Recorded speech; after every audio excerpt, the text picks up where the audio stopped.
So is there a trend that you believe that we as business leaders need to keep our eyes on?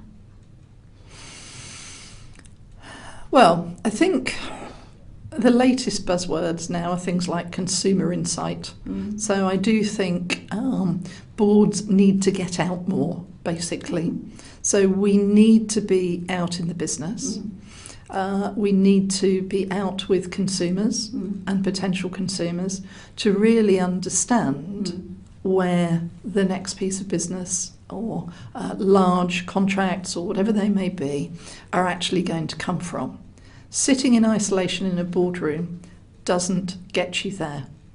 And I think sometimes when we're evaluating boards and the companies will say they're global, and they are, when we then ask them where their board meetings are held, it's usually in HQ. Yeah. The more informed boards actually travel the globe, but are mindful of cost in terms of doing that, because the cost of governance now is huge. Right.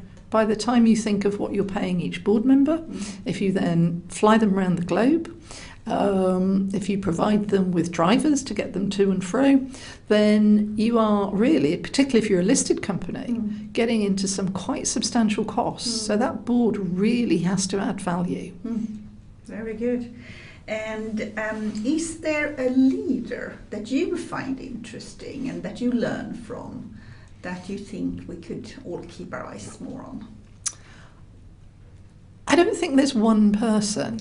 Okay. One of the things I like about the work we do in our business is I'm all the time working with chairmen and senior leaders.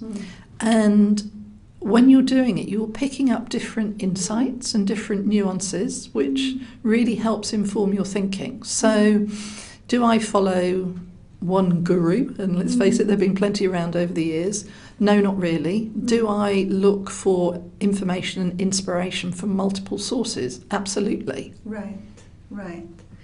And we're going to round this off with a bit of an odd question that we put to our interviewees, and that would be, if you were a furniture, what would you be? Oh, if I was a piece of furniture, what would I be? That's a very good question. What's my favourite piece of furniture?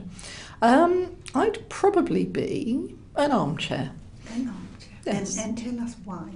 Well, again, within the role, whether I'm a chairman or whether I'm working in consultancy, it's very much about putting support systems around people and giving them an environment in which they can think and contemplate and draw conclusions.